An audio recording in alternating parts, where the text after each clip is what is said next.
유아실 일은 없죠? 자, 우리 이 시간 기도하겠습니다. 하나님 아버지 은혜와 사랑을 감사합니다.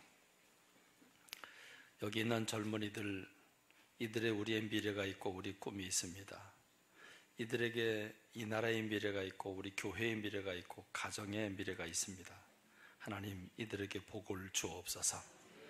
젊은이들이 가진 그 재산을 마음껏 활용하게 하시고 멋있고 부유하고 영적으로 충만하고 정말 하나님 기뻐하시는 청년들이 되어서 하나님 저들의 앞길에 그 대로를 열어주시고 그 복을 받고 누리면서 우리의 미래가 더 멋지고 아름다운 사회가 되도록 은혜 베풀어 주옵소서. 주님께서 이들을 소중히 여기시고 복 주시기를 원하오며 예수님의 이름으로 기도합니다. 아멘. 네, 되겠어요. 이제 사무엘상 17장 31절로 37절의 말씀을 중심으로 청년 다윗이라고 하는 제목으로 말씀 나눌 때 성령의 권능이 진동하는 시간이 되기를 간절히 소원합니다. 청년주일이라고 한다면 대상이 누구일까 생각해 보니까 청년은 전 청자가 들어가면 다 대상이 된다고 생각을 합니다.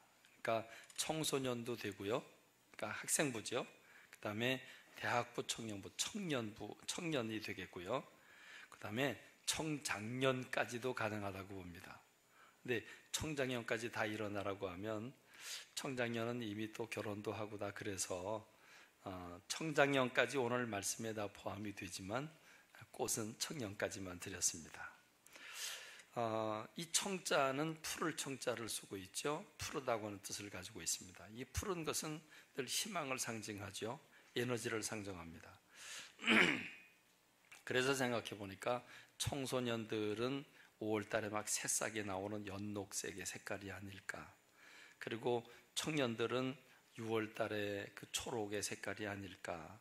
또 청장년들은 7월달에 아주 짙푸른 초록 색깔이 아닐까 하는 생각을 해봅니다. 이 청년, 그러면 이 청년이라고 하는 말만 해도 싱그러움이 막 물씬 오게 됩니다.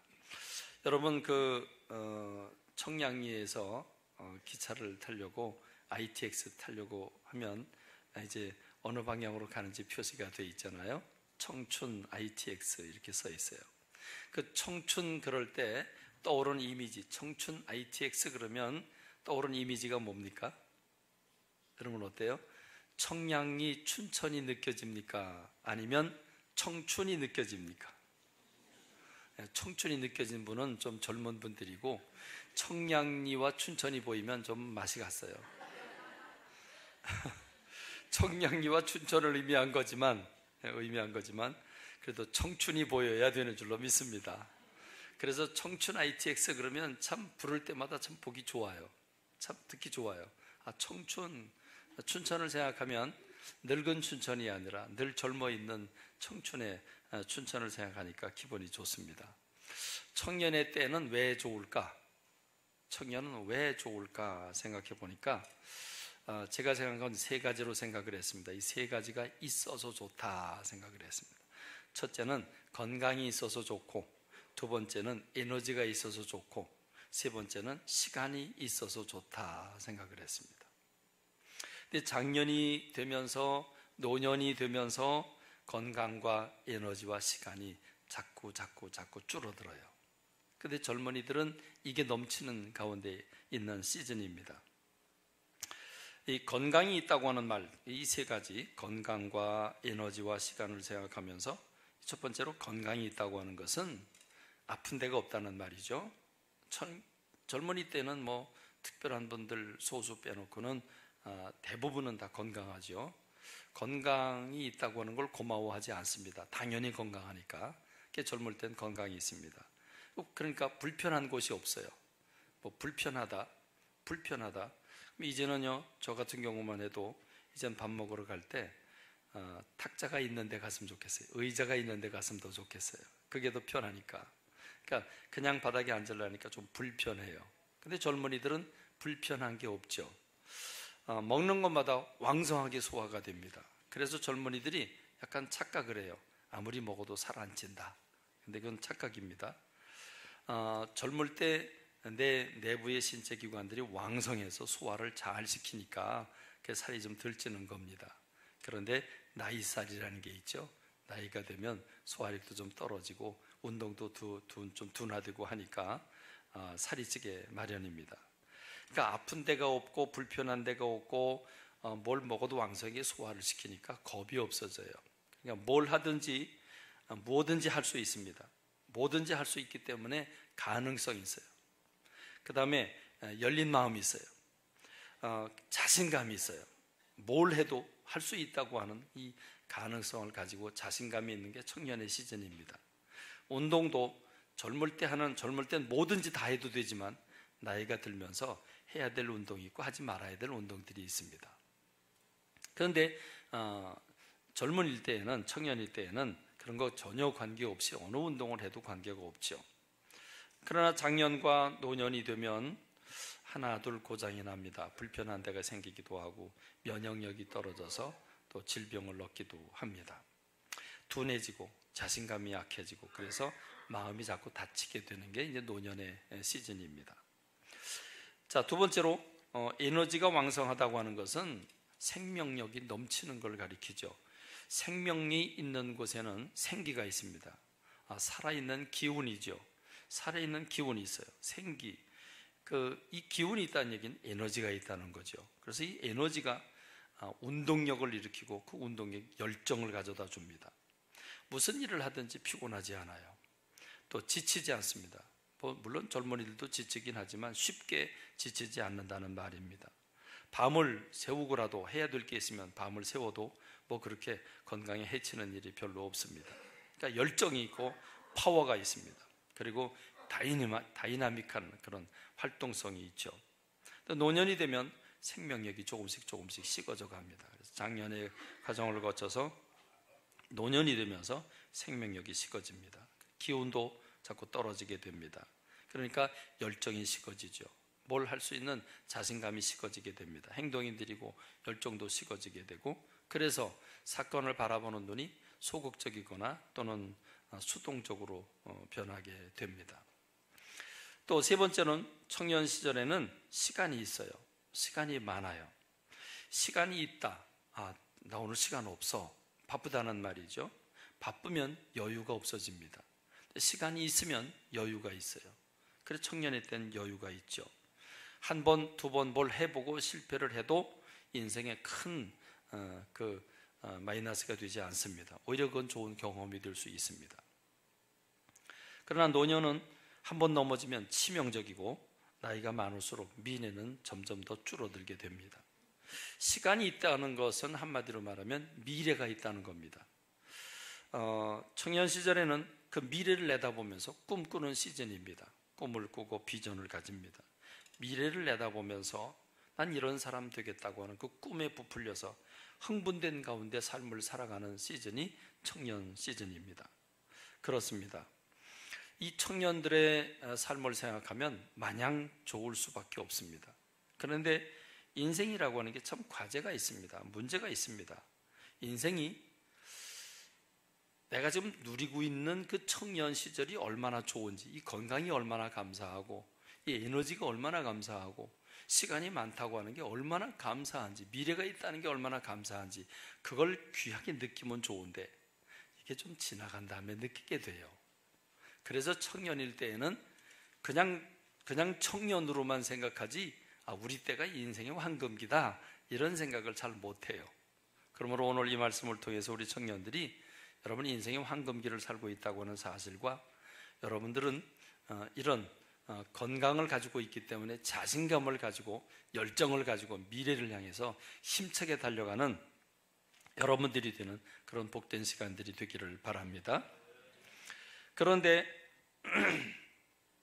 많은 청년들이 답답해하고 힘들어합니다. 많은 청년들이 주저앉아서 어쩔 줄 모르는 그런 상황이 오늘 우리가 사는 또 시대이기도 합니다. 왜냐하면 우리 청년들이 지금 맞닥뜨리고 있는 상황이 너무 어렵기 때문이고 그 환경과 그 여건이 너무 열악하기 때문에 쉽게 좌절할 수밖에 없는 그런 상황이 놓여져 있습니다. 집을 산다. 집은 반드시 있어야 되는데 집을 산다고 하는 일을 생각해 보면 너무 거리가 멉니다. 여러분, 아무것도 가지고 있지 않은 흙수저로 태어나서 아무것도 없는데 결혼해 가지고 서로 애껴서 집을 한 채 장만한다. 지금 집값이 많이 올라간 이 상태에서 집을 한 채 산다. 언감생심 꿈을 꿀 수가 없을 겁니다. 먹고 사는 것도 점점 물가는 하늘 높이 치솟아 올라가고 있는데 봉급은, 청년들의 봉급은 낮은 봉급인데 그 봉급이 매년마다 올라가는 상승률은 매우 적지요. 그러니까 미래를 내다보면 집을 사는 것도 불가능하겠지만 당장 결혼해서 그리고 아기를 낳고 그 아기를 키운다는 교육비를 생각하면 더더욱 까마득해집니다. 자녀를 낳아서 어떻게 자녀를 키워야 되는가 하는 문제가 부딪혀지게 됩니다. 임시직 같은 경우는 더더욱 그렇죠. 청년들이 일자리가 없으니까 임시직을 구하고 들어갑니다. 또 구하고 들어가지만 2년 계약을 맺거나 5년 계약을 맺거나 그렇게 들어가면 그럼 2년 뒤에 난 어떻게 될까? 5년 뒤에 난 어떻게 될까? 불안하죠. 그때 가서 직장을 구할지 구하지 못할지 알지 못하기 때문에 불안한 미래가 기다리고 있습니다. 정규직이라고 할지라도 옛날에는 회사가 웬만하면 안 망했는데 이제는 회사가 언제 망할지 모르기 때문에 정규직 같은 경우에도 언제 잘릴지 모르는 그런 불안감을 가지고 있습니다. 직장을 잡지 못한 청년들은 그러다 보니까 이러다가 취직도 못하고 내 인생이 망가지는 거 아니냐, 폐인이 되는 거 아니냐 하는 이런 생각을 가질 수도 있습니다. 그러다 보니까 연애하기가 겁나요. 연애하면 결혼해야 되고 결혼하면 아기 낳아야 되고 그렇기 때문에 연애나 결혼 자체가 부정적으로 다가오는 게 요즘의 젊은이들에게 가진 그런 삶의 환경입니다. 그래서 참 희한한 그 단어들이 생기기 시작을 했죠. 삼포 세대다는 말을 합니다. 세 가지를 포기하는 세대라는 말이죠. 그래서 좀 젊은이들이 세 가지는 뭐냐면 삶의 기본이 되는 연애하고 결혼하고 출산하는 이 세 가지를 포기한다는 거죠. 실제로 늦도록 결혼하지 못한 청년들이 많이 있고 또 결혼했어도 자식을 낳지 않겠다고 하는 분들이 많이 있는 게 요즘의 현실입니다. 그러니까 3포 시대라고 불렀습니다. 그러더니 5포 시대가 옵니다. 5포는 이 세 가지 포기에다가 두 가지를 더 포함합니다. 취업을 포기합니다. 그리고 내 집 마련을 포기합니다. 이걸 5포 세대라고 그러죠. 그러다가 7포 세대가 옵니다. 7포 세대는 뭘 자꾸 포기를 하냐고요? 두 가지 더 포기가 됩니다. 대인관계가 포기되고, 왜냐하면 취업도 안 되죠, 연애도 안 되죠, 결혼도 안 하죠. 그러면 점점 사람들이 자꾸 묻고 괴로우니까 대인관계를 끊게 됩니다. 그래서 대인관계를 포기합니다. 나가서 미래를 포기합니다.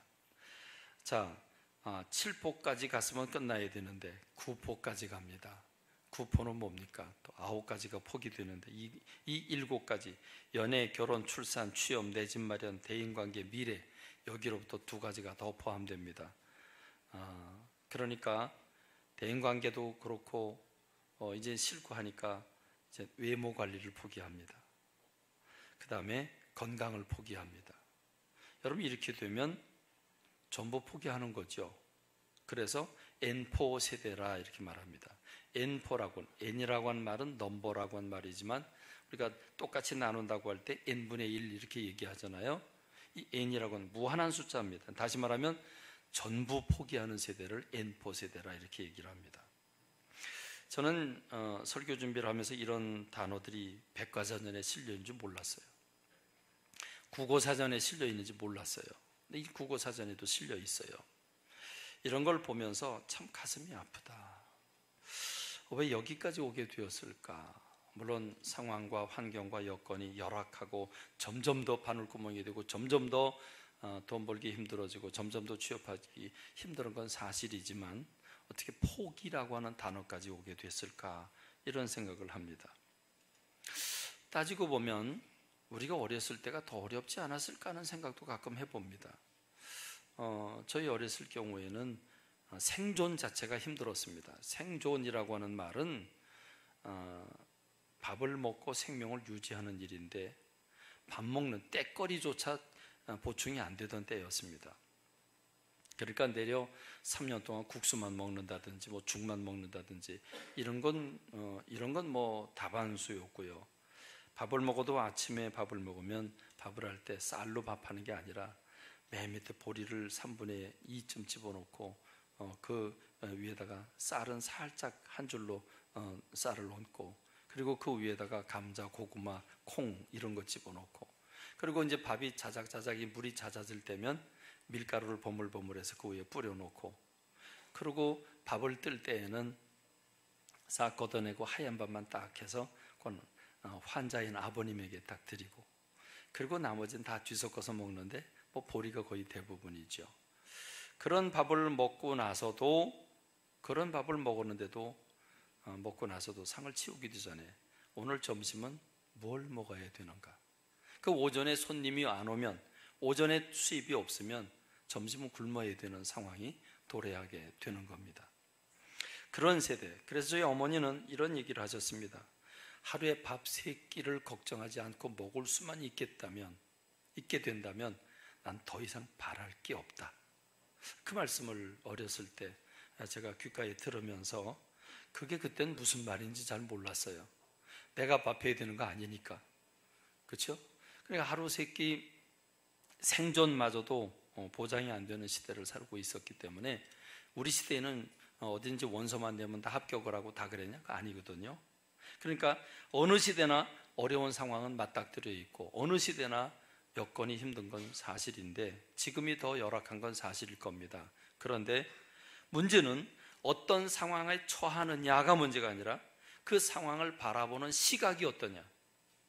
앞의 상황은 우리 때든지 지금 청년의 시대든지 관계없이 언제든지 열악한 상황이나 또는 힘들고 어려운 상황은 언제든지 주어질 텐데, 그 주어지는 상황을 어떻게 바라봐야 될 것인가, 어떤 자세로 대응해야 할 것인가, 여기에 결과가 달라진다. 그 결론이 전혀 달라질 것이라고 생각합니다. 다시 말하면 긍정 마인드로 바라볼 것이냐, 부정 마인드로 바라볼 것이냐, 내가 두려움을 가지고 뒤로 숨을 것이냐, 당당하게 어깨를 내밀고 맞서서 싸우려고 하는 의지가 내게 있느냐, 이것은 대단히 중요한, 삶을 판가름하는 중요한 삶의 자세라고 여겨집니다. 그렇습니다. 우리 어렸을 때 얘기해봐야 아무 소용없죠. 그렇습니다. 지금 청년들은 느끼지 못하니까요. 다만 지금 청년들이 처한 이 열악한 환경에서 어떻게 살아남아야 하고 어떻게 승리해야 할 것인가 하는 그 답을 찾는 것은 대단히 중요한 일입니다. 그렇습니다. 우린 가끔 꿈을 꿉니다. 내가 금수저로 태어났다면 얼마나 좋을까. 아니, 은수저라도 좋겠다. 근데 나는 누가 봐도 나는 흙수저다. 그런데 여러분, 대기업의 자식으로 태어난다면, 높은 사람의 자식으로 태어난다면 내가 얼마나 좋을까. 누구든지 한번 좀 꿈꿀 수 있는 내용입니다. 물론 꿈꿔도 아무 소용도 없지만요. 그러나 여러분, 우리가 또 반대로 생각해 보면 금수저는 무조건 행복하고 금수저는 무조건 유리할까요? 그건 아닐 거라고 생각해 봅니다. 여러분, 유명한 무슨 항공사의 자녀들과 그 부인이 얼마나 그 행실과 언어가 어땠는지 여러분 이미 지상의 뉴스로 다 나왔기 때문에 다 알고 계실 겁니다. 그렇게 특별한 삶을 사는 저들이, 저는 그렇게 생각해요. 행복이 뭔지 알았을까? 저들이 진정 짜장면 맛을 알았을까? 저는 진짜 빵 맛을 알았을까? 그렇습니다. 누군가 이런 말을 했죠. 눈물 젖은 빵을 먹어보지 않은 사람은 인생을 논할 자격이 없다. 정말 진짜 행복이 뭔지를 알았을까? 저는 금수저는 어쩌면 정말 불행하게 태어난 사람이고 불쌍한 사람들이 아닐까 하는 생각도 해봅니다. 맨 땅에 헤딩한다는 말이 있습니다. 애들한테 물어봤죠. 맨 땅에 헤딩 치면 어떻게 되냐? 이마가 깨져요. 아파요. 그래요. 실제로 그렇습니다. 아무것도 없는데 가게를 일으켜야 되고 아무것도 없는데 거기서부터 출발해야 한다고 하는 것. 근데 이미 가진 것으로부터 시작한다는 것, 대단한 차이가 있죠. 그 차이는 말로 표현할 수가 없어요. 그건 뭐 게임이 안 되니까. 그러나 여러분, 진정한 행복은 어디 있을까요? 꼭지점에 도달했을 때만 행복일까요? 참된 행복은 정복했을 때, 얻었을 때만 행복일까요? 누군가는 그렇게 얘기를 했죠. 진정한 행복은 얻어가는, 이루어져가는 과정이 행복이다 그랬습니다. 그렇습니다. 땅바닥에서부터 시작을 해도 기어요, 걸어요, 뛰어요. 여러분, 그 기고 걷고 뛰는 그 과정, 한 과정 한 과정, 그 과정 자체가 행복이 아닐까요? 목표를 향해서 뭔가 한 걸음씩 더 한 걸음씩 진땀을 흘려가면서 힘들고 어렵지만 움켜쥐면서 달려나가는 그 과정 하나하나.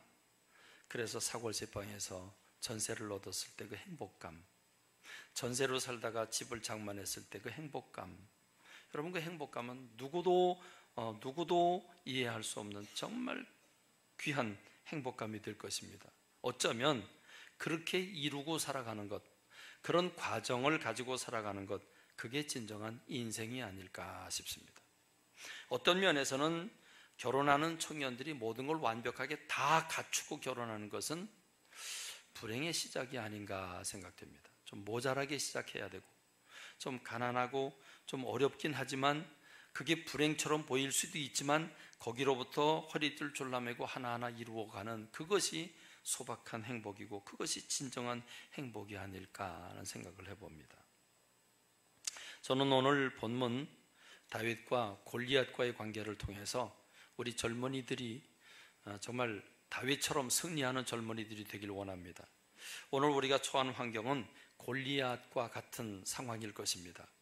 골리앗 앞에 선 다윗과 같은 상황이 지금 젊은이들이 맞닥뜨린 상황일 것이고, 어쩌면 우리 장년들이나 노인들도 똑같은 동일한 상황일 것입니다.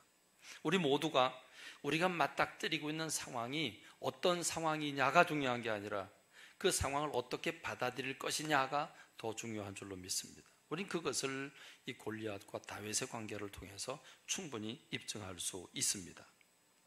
여러분, 다윗은 본질적으로 흙수저로 태어났습니다. 그 대단한 집에서 태어난 거 아니고요. 그는 흙수저로 태어났습니다. 그리고 분리했습니다. 그는 8형제 중에 막내였습니다. 이세라고 하는 사람의 8째 아들인데 그에게 맡겨진 일은 목동이었습니다. 목동은 이제나 저제나 늘 하류계급이죠. 천민들입니다. 깨끗한 옷을 입을 수도 없고 맛있는 걸 먹을 수도 없죠. 늘 양의 젖을 짜서 먹고 딱딱한 빵을 먹으면서 양과 더불어 살아가는 게 목자의 삶입니다. 여러분, 8명의 아들 가운데 이스라엘 왕으로 기름 부음 받을 자가 있다라고 사무엘이 얘기를 했고, 사무엘이 이새에게 와서 8 아들을 담보해달라고 했는데 이 다윗은 부름 받지도 못했어요. 그 8명 가운데 제외가 됐어요. 그래서 7 아들이 지나가는데 아니다 아들이 더 있냐, 하나 있긴 한데 걔는 지금 들에서 양치고 있습니다. 그러니까 데려와라 이렇게 되죠. 여러분, 우리가 놀라운 것은 다윗이라고 하는 사람이 어마어마한 일을 했고 어마어마한 위치에 올라갔을 때 왕이 된 게 아니라는 사실이죠. 흙수저로 태어나서 마지막 밑바닥 인생을 살고 있는 하류 천민의 그런 목동의 삶을 살고 있는데 이스라엘의 왕으로, 지도자로 추대를 받게 됐다, 쓰임을 받게 됐다는 사실을 우리가 기억해야 됩니다. 그런 점에서 어떤 삶을 다윗이 살았길래 그렇게 인정받을 수 있었을까, 피택받을 수 있었을까, 우리가 다윗을 연구해 볼 필요가 있습니다. 그리고 오늘 우리가 지금 읽은 본문은 골리앗을 대하고 있는 다윗의 장면인데, 여러분, 지금 8명의 형제들 가운데 3명은 군대를 갔어요. 지금 이제 그 블레셋이 쳐들어와서 지금 싸우러 나갔습니다. 그리고 막내니까 전쟁터에 나갈 자격도 안 되지만 양들을 키우고 있습니다. 아버지가 심부름을 보내죠. 가서 형들이 지금 잘 있는지 살아 있는지 같이 구하고 와라. 그리고 상관들한테 뭐 준비한 버터나 빵이나 이런 것 좀 갖다 드리고 좀 와라. 그리고 도장 받아와라. 안전하게 잘 있는지 도장 받아와라. 이 심부름을 옵니다. 와서 보니까 이스라엘은 지금 그 골리앗, 거인 골리앗 앞에서 다 이스라엘 군대는 다 도망가 버리고 지금 사울 왕이 저 골리앗과 더 싸워서 이긴 사람에게는 자기 딸을 주고 그리고 그 후대하겠다, 뭐 이렇게까지 지금 공개를 하고 있는 상황이란 말이죠. 거기 가서 보니까 희한한 광경이 벌어졌어요. 이게 골리앗이라고 하는 사람이 지금 40일 동안을 으르렁거리면서 나와라, 누구든지 1대1로 나와 붙자. 이기면 우리가 너희 종이 되고 우리가 이기면 너희가 우리 종이 되어야 된다, 이러고 있는데 아무도 나갈 생각을 하지 않고 다 도망가고 있는 그런 상황이란 말이죠. 그런데 다윗이 이 어찌 할례받지 못한 믿음도 없는 블레셋 사람이 뭐하는 짓이냐, 이게, 이런 얘기를 듣고 누가 왕에게 얘기를 해줍니다. 그래서 왕에게 갑니다. 불러서 왕 앞에 갑니다. 왕이여, 낙심하지 마소서, 제가 나가 싸우겠습니다. 그런데 사울왕, 다른 사람보다 어깨 하나가 더 있는 사울왕인데 그 사울왕이 이 다윗을 딱 쳐다보니 어디 나가서 싸울 인물이겠습니까? 그래서 다윗이 이렇게 얘기를 하죠. 사울왕이 이렇게 얘기를 하죠. 사무엘상 17장 33절에 보면 이렇게 얘기하고 있어요. 내가 가서 저 블레셋 사람과 싸울 수 없다. 너는 소년이요 그는 어려서부터 용사임이라. 이게 우리말로 표현하면요, 야 임마, 너 택도 없어 이 말이죠. 너는 애가 어디 나가서 싸우려고 그래? 저 사람 어려서부터 용사인데, 이 말을 하고 있는 거거든요. 여러분, 그런데요, 지금 골리앗은 어떤 사람입니까? 지금 다윗이 나가 싸우겠다고 지금 자청한 그 골리앗은 누구냐면 17장 4절로 7절에 보니까 골리앗에 대해서 이렇게 얘기를 하고 있어요. 키가 6규빗 한 뼘이래요. 저걸요, 이 한 규빗이 여기 손톱 끝에서부터 여기 팔꿈치까지니까 45cm입니다. 45cm를 6으로 곱하고 한 뼘을 더하면요 2m 90입니다. 놀라지도 않아요? 그럼 2m 90이요. 2m 90, 지금 저보다 더 크겠죠? 2m, 저 정도 될까요? 저보다 더 클까요? 2m 90, 저 지상으로부터 하면 2m 90이요. 그런데 여러분, 입은 갑옷만 해도 57kg예요. 57kg 갑옷이. 그리고요, 창은 배틀체 같아요. 그러니까 키가 2m 90이면 창은 얼마나 할까요? 창 길이는 뭐 한 4m, 5m 되겠죠? 그렇죠? 창 길이는. 그런데 끝에 창날, 창 끝에 창날, 그것만 7kg예요. 7kg. 그러면 알만하죠? 여러분, 키는 3m가 되는 사람이 5m가 넘는 창자를 딱 들고 딱 서 있고요, 그 앞에 다윗이 있어요. 자, 다윗은 군대도 못 가는 나이예요. 그럼 지금 나이가 얼마라고요? 우리나라로 보면요 20살도 안 돼요. 막내예요, 막내. 20살도 안 돼요. 그럼 17인지 16인지 그건 모르겠지만 아마도 지금 고등학생 나이쯤 될 거라고 생각을 합니다. 근데 이게 겁대가리가 없이 어디 저 골리앗하고 싸우겠다고 덤벼요? 말이 안 되죠. 지정신이 아니죠. 지금 뭐가 맛이 가도 같죠.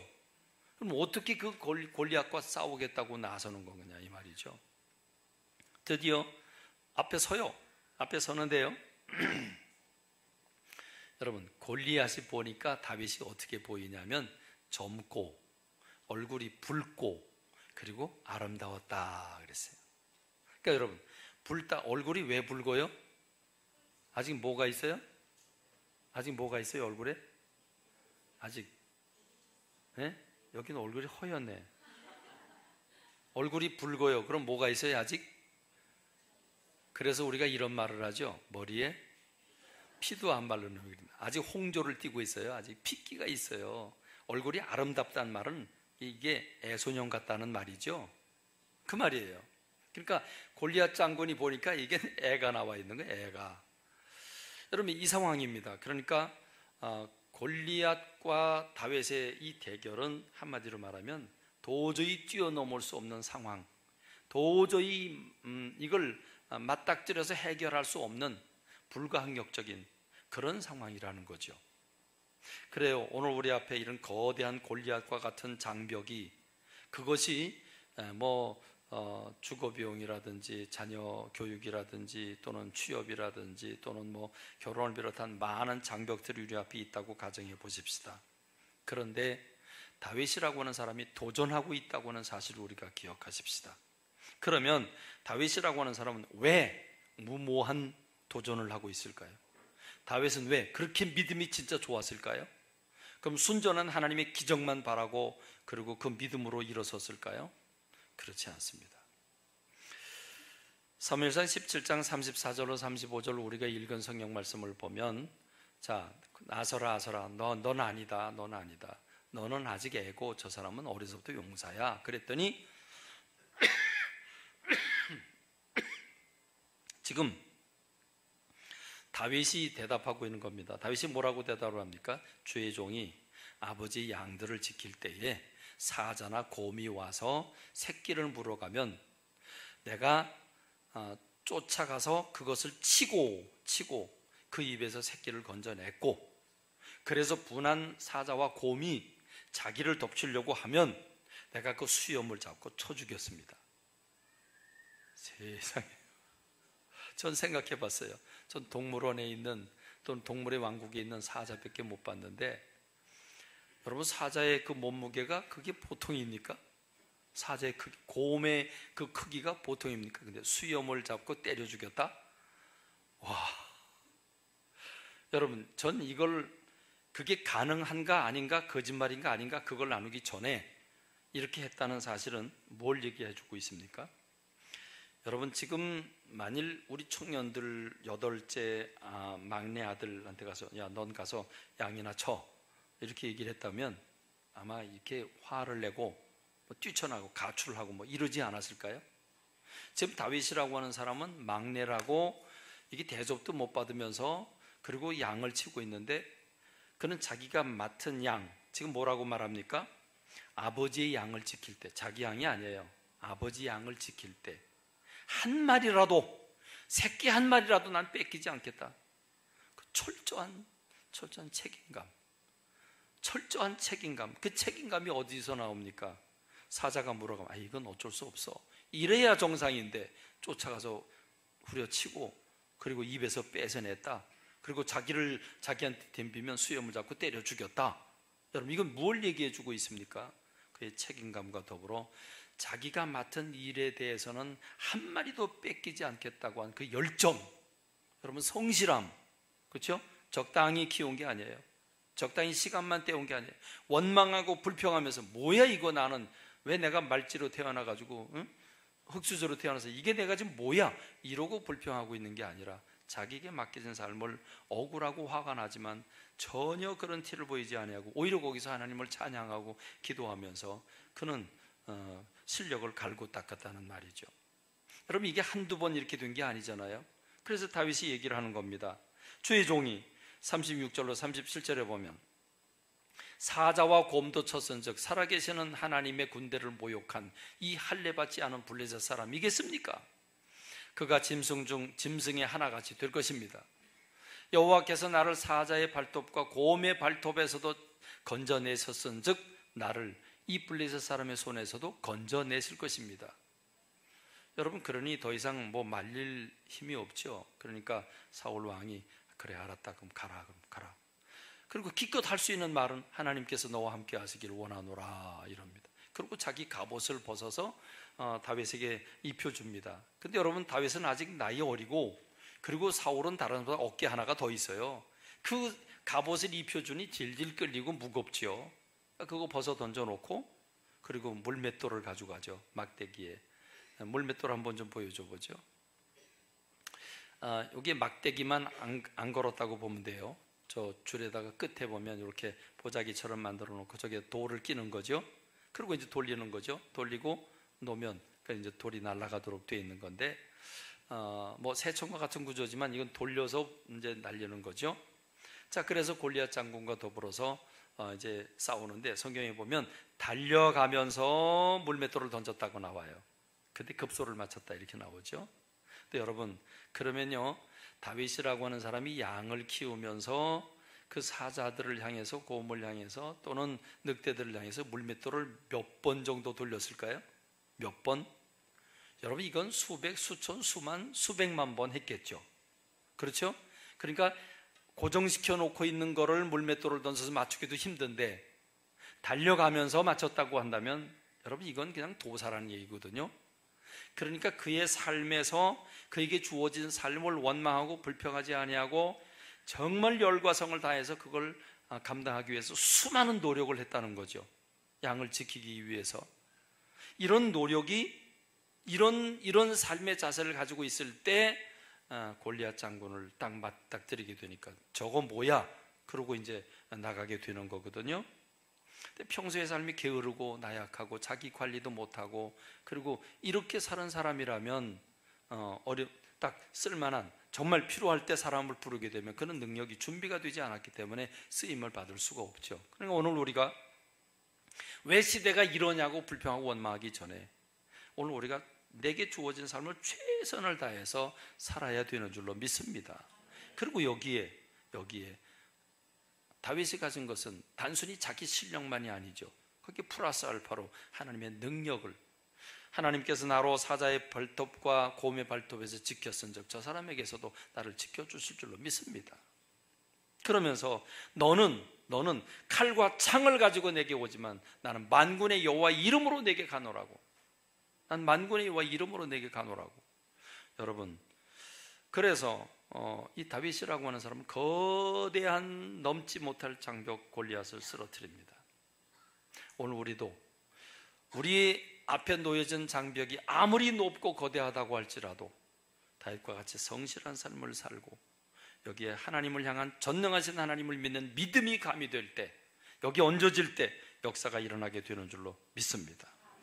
그렇습니다. 여러분, 다윗의 용기는 어디서 나왔습니까? 자기가 철저한 삶을 살아서 실력을 닦아놓은 그 믿음의 바탕 위에 하나님을 믿는 믿음, 그 용기와 배짱은 바로 실력과 하나님의 전능하심을 믿는 믿음에서 나오게 된 줄로 믿습니다. 오늘 이 믿음이, 이 용기가 우리 젊은이들에게 있기를 간절히 소원합니다. 세계 2차 대전이라고 하는 가장 큰 결정적인 위기 속에 빠졌던 영국이라고 하는 나라를 구한 윈스턴 처칠이라고 하는 사람은 이렇게 얘기를 했습니다. 비관론자는 기회의 순간에도 문제점만 바라본다. 그러나 낙관론자들은 위기에 처해 있지만 기회를 엿본다고 했습니다. 그렇습니다. 겉으로 보기엔 절망적인 상황과 환경과 여건이지만 그러나 내 안에 실패할 줄 모른다고 하는 두려움, 내가 시도했다가 실패하면 어떻게 하냐, 성공할지 모른다고 하는 두려움, 이것이 젊은이들로 하여금 뒷걸음질 칠 수 있게 합니다.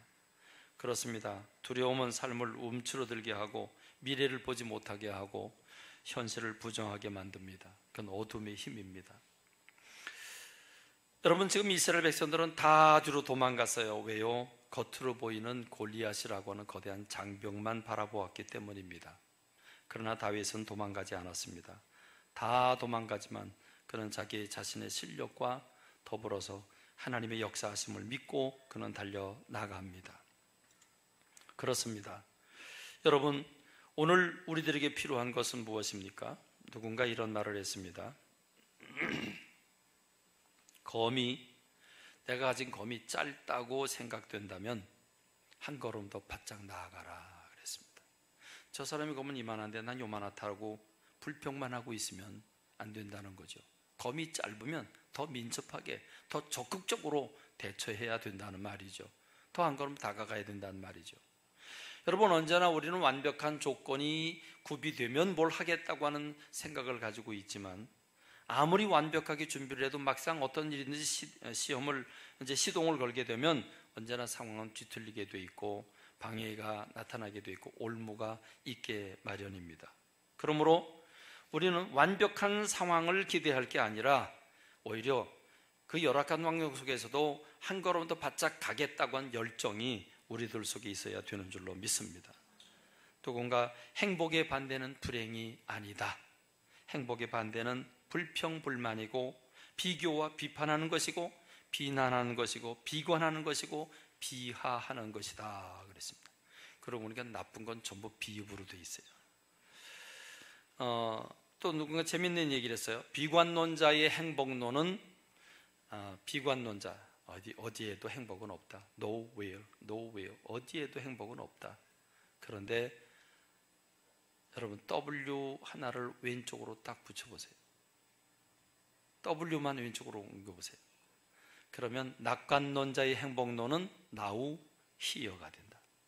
자, 전 화면 보여주죠. 부정적으로 생각하면 아무것도 안 돼요. 부정적으로 생각하면 아무것도 안 돼요. nowhere. 어디든지 어디에도 길이 행복의 길이 없어요. 그러나 낙관론자의 눈에는 now, here. 지금 여기에 있다. 그렇습니다. 여러분, 저는 우리 모든 젊은 청년들에게 권고합니다. 오늘의 말씀을 받고 일어서시기 바랍니다. 여러분의 처한 환경을 원망하고 불평하지 말고 최선을 다해서 정복하시기 바랍니다. 뛰어넘으시기 바랍니다. 도사님들이 되시길 바랍니다. 그게 물맷돌을 던지는 일이든지 그게 공부하는 일이든지 그게 영어든지 뭐든지 도사님들이 되시기를 바랍니다. 그리고 그 위에 믿음을 가지시기를 바랍니다. 사도 바울도 얘기를 했죠. 사도 바울 뭐라고 얘기를 합니까? 내게 능력 주시는 자 안에서 내가 모든 걸 할 수 있다. 여러분, 내게 능력 주시는 자 안에서 모든 걸 할 수 있다고 사도 바울이 고백할 때 여러분, 그는 모든 것이 부하기 때문에 그런 말을 한 게 아닙니다. 빌립보서 4장 11절로 12절에 보면 내가 궁핍함으로 말하는 게 아니다 라고 얘기를 합니다.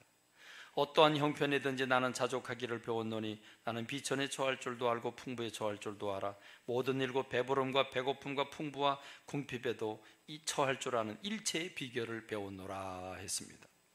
오늘 그렇습니다. 젊은이들은 진정한 젊은이들이 되기를 바랍니다. 진정한 청년들이 되기를 바랍니다. 진정한 청년이 되어야 합니다. 몸만 청년이 되서는 안 됩니다. 여러분의 마음과 에너지가 청년이 되기를 바랍니다. 그리고 장년들, 노년 되신 성도님 여러분들에게 부탁을 드립니다. 비록 여러분의 몸은 조금씩 낡아지고 무너지고 있지만 그러나 정신만큼은 청년이 되어야 되는 줄로 믿습니다. 영혼만큼은 젊어져야 되는 줄로 믿습니다.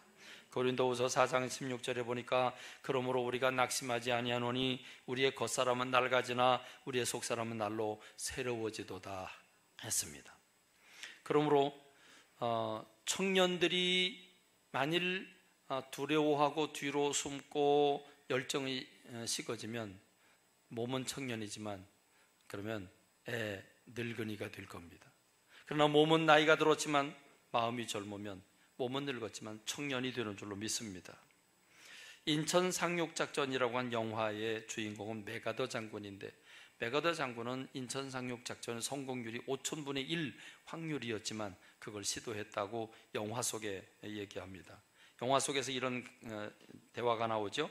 모두가 인천 상륙작전이 불가능하다고 생각한다면 북한군도 역시 그렇게 판단할 것이다. 그렇기 때문에 우리가 거기를 가야 된다라고 얘기를 했다고 합니다. 영화 속에 아주 명대사가 나오는데 작전을 지휘하는 함선에서 그는 이런 얘기를 합니다. 사무엘 올만의 시 청춘을 읊고 있습니다. 그 내용은 이렇습니다. 우리는 나이의 숫자에 의해서가 아니라 꿈과 이상을 포기함으로써 늙어간다 그랬습니다. 청년은 건강하기 때문에 모든 것을 겁없이 할 수 있는 자신감이 있습니다. 그러므로 나이가 들어서 건강하지 못하기 때문에 난 이제 끝났다고 생각하면 진짜 노인이 됩니다. 청년의 에너지가 생기가 넘쳐서 지치지 않는 열정이 있습니다. 적극적인 행동을 합니다. 그게 청년입니다. 그러나 노년이 돼서 생명력이 식어짐으로써 소극적이고 부정적이 되면 진짜 노인이 됩니다. 청년은 시간이 많습니다. 여유가 있고 미래가 있습니다. 그래서 꿈과 비전이 있습니다. 그런데 노년이 시간이 많이 남지 않았다고 나 이제 다 살았다고 꿈과 비전을 가지고 있지 않으면 진짜 노인이 됩니다. 그러므로 여러분 몸은 건강하지 못하고 에너지가 떨어지고 시간이 얼마 남지 않아서도 우리는 진정한 청년이 되기를 간절히 소원합니다. 할렐루야. 몸이 청년인 청년은 진짜 청년이 되고 몸은 낡아가고 있지만 그럼에도 불구하고 마음은 청년들이 되시기를 주님의 이름으로 축원합니다. 하나님 아버지, 은혜와 사랑을 감사합니다. 오늘 청년주일을 맞으면서 청년들을 생각해 보았습니다. 우리 청년들이 열악한 환경 속에 놓여져 있습니다. 우리 하나님, 그러나 열악한 환경 때문에 뒤로 물러가지 않게 도와주시고 다윗과 같이 하나님, 무모한 것 같지만 충분히 실력을 닦아놓고 하나님의 전능하심을 바라보며 달려갈 수 있는 하나님, 우리 젊은이들이 되기를 원합니다. 우리 작년부에 노년에 계신 어른들이 하나님, 점점 몸이 무너져가고 시간이 얼마 남지 않았다고 낙심하고 좌절하지 않게 도와주시고 청년과 같은 젊은 마음을 가지도록 청춘들이 되게 하여 주옵소서. 예수님의 이름으로 기도합니다. 아멘.